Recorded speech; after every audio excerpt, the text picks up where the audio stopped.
എല്ലാവർക്കും എൻ്റെ പുതിയൊരു വീഡിയോയിലേക്ക് സ്വാഗതം. ഇനി നമ്മൾ നല്ല ടേസ്റ്റി ആയിട്ടുള്ള ചിക്കൻ ഫ്രൈൻ്റെ റെസിപ്പി ആയിട്ടാണ് വന്നിരിക്കുന്നത്. അപ്പോൾ നമുക്ക് വീഡിയോയിലേക്ക് പോകാം.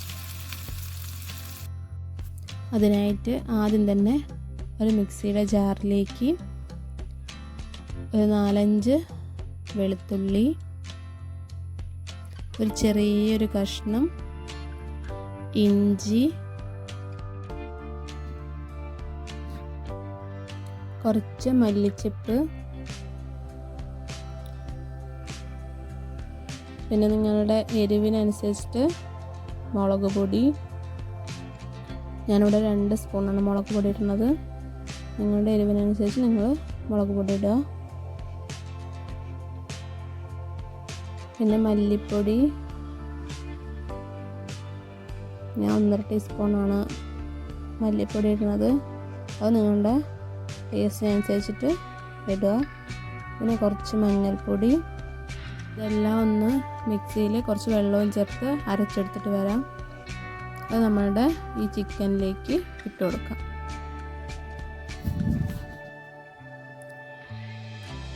പിന്നെ ഒരു കുറച്ച് പെരിഞ്ചീരകം ഇട്ട് കൊടുക്കുക. പിന്നെ കുറച്ച് മൈദ, കുറച്ച് മതി, വീട്ടിലുണ്ടെന്നുണ്ടെങ്കിൽ കുറച്ച് മൈദ ഇട്ട് കൊടുക്കുക. പിന്നെ ആവശ്യത്തിനുള്ള ഉപ്പും ചേർത്ത് നന്നായി മിക്സ് ചെയ്യണം. കൈ വെച്ച് നന്നായി മിക്സ് ചെയ്യുക. ചിക്കൻ്റെ എല്ലാ ഭാഗത്തും മസാല എത്തുന്നത് പോലെ നല്ലതുപോലെ മിക്സ് ചെയ്ത് കൊടുക്കുക. ഒരു കയ്യിൽ ഫോൺ പിടിക്കണമെങ്കിൽ നല്ലപോലെ മിക്സ് ചെയ്യാൻ പറ്റുന്നില്ല. അപ്പോൾ ഞാൻ നല്ലതുപോലെ മിക്സ് ചെയ്ത് കൊടുത്തിട്ട് വരാട്ടോ. ഇത് മിക്സ് ചെയ്ത് കഴിഞ്ഞപ്പോഴാണ് ഗരം മസാല ഇടാൻ മറന്നിരുന്നു. അപ്പോൾ അതും കൂടെ കുറച്ച് ചേർത്തിട്ട് നന്നായി അതിൽ യോജിപ്പിച്ച് കൊടുക്കാം. ഒരു 10 മിനിറ്റ് ഞാൻ റെസ്റ്റ് ചെയ്യാൻ വെക്കുന്നുണ്ട്. 10 മിനിറ്റ് അല്ല, ഒരു അരമണിക്കൂർ വെക്കുന്നത് നല്ലത്. എനിക്ക് ടൈമില്ല, അതുകൊണ്ട് 10 മിനിറ്റ് വെക്കണുള്ളൂ. എന്നിട്ട് നമുക്കത് പൊരിച്ചെടുക്കാം. അതിനായിട്ടൊരു പാന് അടുപ്പത്ത് വെച്ചിട്ടുണ്ട്. പാൻ നന്നായിട്ട് ചൂടായി വരുന്ന സമയത്ത് നമുക്കതിലേക്ക് കുറച്ച് വെളിച്ചെണ്ണ ഒഴിച്ചു കൊടുക്കാം. ഞാൻ ഇവിടെ വെളിച്ചെണ്ണ ആയിട്ടോ ഉപയോഗിക്കുന്നത്, ഓയിൽ അങ്ങനെ വാങ്ങലില്ല, വെളിച്ചെണ്ണ ഉപയോഗിക്കുന്നത്. അപ്പോൾ വെളിച്ചെണ്ണ ഒഴിച്ചു കൊടുക്കാം. വെളിച്ചെണ്ണ നന്നായിട്ട് ചൂടായി വരുന്ന സമയത്ത് മസാല പുരട്ടി വെച്ച ചിക്കൻ ഓരോന്നായി നമുക്കതിലേക്ക് ഇട്ട് കൊടുക്കാം.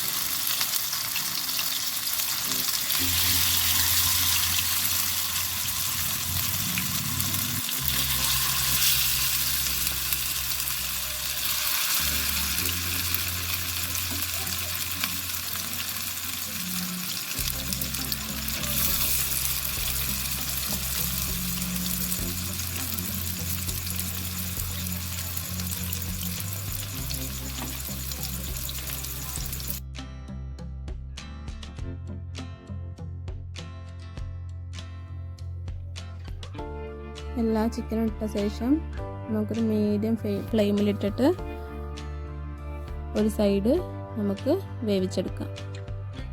ഈ ടൈമിൽ കറിവേപ്പിൻ്റെ ഇല ഇടണമെന്നുണ്ടെങ്കിൽ ഇട്ട് കൊടുക്കാം. എൻ്റെ കയ്യിൽ ഇല്ലാത്തതുകൊണ്ട് ഞാൻ ഇട്ടിട്ടില്ല. ഈ ടൈമിൽ ഇട്ട് കൊടുക്കാം. പിന്നെ ഞാൻ പച്ചമുളക് ഇടുന്നുണ്ട്.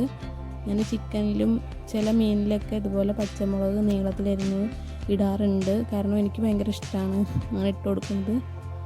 അപ്പം ഞാൻ ഒരു 3 പച്ചമുളക് ഇതിൻ്റെ മേലെ ഇട്ട് കൊടുക്കുന്നുണ്ട് കേട്ടോ.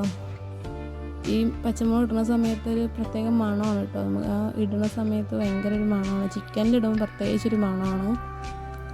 അപ്പം പിന്നെ അതുപോലെ ഈ പച്ചമുളക് കഴിക്കാനും നല്ല ടേസ്റ്റാണ്. എരിവൊന്നും ഉണ്ടാവില്ല, നല്ല ടേസ്റ്റാണ്. അപ്പം ഞാൻ ചെയ്യലുണ്ട്. പിന്നെ ചില സമയത്തൊക്കെ ഈ മസാലയുടെ കൂടെ തന്നെ നമ്മൾ പച്ചമുളക് അരച്ച് വിടാറുണ്ട്. അരച്ചിട്ടാൽ മസാല പ്രത്യേക ഒരു സ്മെല്ലാട്ടോ. അരച്ചിട്ടാലും രസമാണ്. എനിക്ക് പച്ചമുളക് ഇങ്ങനെ കഴിക്കാനും വേണ്ടിയിട്ട് ഞാൻ ഇതിന് മേലെ മുറിച്ചിടുന്നത് കേട്ടോ.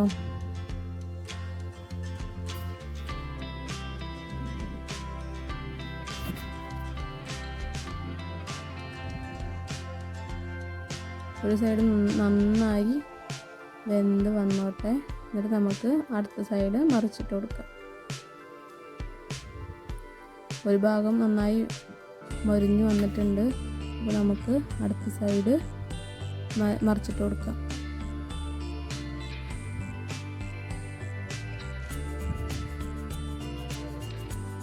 ഒരു സൈഡ് നന്നായി ആയി വന്നിട്ടുണ്ട്. അതിൻ്റെ കളറൊക്കെ നന്നായി ഒരു ബ്രൗൺ കളറായി വന്നിട്ടുണ്ട് കേട്ടോ.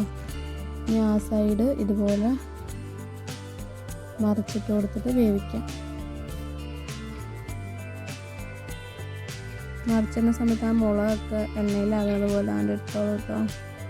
അപ്പം മുളകും ഇങ്ങനെ മുരിഞ്ഞ് കിട്ടും.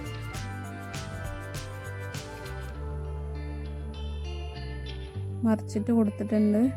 ഇനി നമുക്ക് ആ സൈഡ് ആവാൻ വേണ്ടി വെയിറ്റ് ചെയ്യാം.